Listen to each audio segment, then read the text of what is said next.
आज आपण डाळ तडका बनवते. त्यासाठी बघा मी तुरीची डाळ आणि मुगाची डाळ मिक्स आहे ती घेतली मी आणि ह्या बाउलमध्ये ओतते.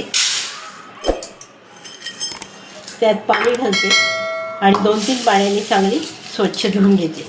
म्हणून मी कुकर ठेवला आहे बघा. त्यात 2 ग्लास पाणी घातलं आणि ही डाळ त्यामध्ये आता 3 वेळा स्वच्छ पाण्याने धुतलेली डाळ ही डाळ त्यामध्ये टाकते मी. बघा एक टोमॅटो घेतला मी, एक कांदा घेतला आणि एक मिरची घेतली ती पण ह्यात टाकते. चवीपुरतं मीठ घालते. अर्धा चमचा हळद टाकली मी. 1 चमचा तेल घालते. आता कुकरला झाकण लावून 3 शिट्ट्या काढते मी. शिट्ट्या झाल्यात आता कुकरची वाफ पण गेली. मी काढून घेतला खाली बघा. आता मी कुकर खोलते. डाळ आपली चांगली शिजली तर मी ह्या पातेल्यामध्ये काढून घेते बघा.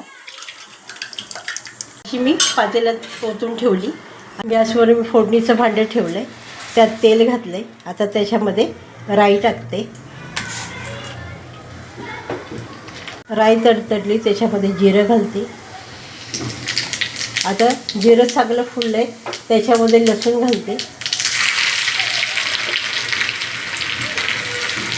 लसूण चांगला भाजलं आहे. आता त्याच्यात मी हिंग घालते थोडासा आणि कढीपत्ता टाकते. कढीपत्ता आणि 2 मिरच्या घालते.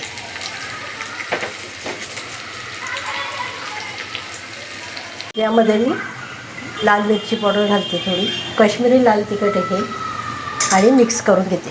फोडणी आपली छान झाली. आता बघा मी फोडणी घालते आणि झाकण लावते आणि मिक्स करून घेते.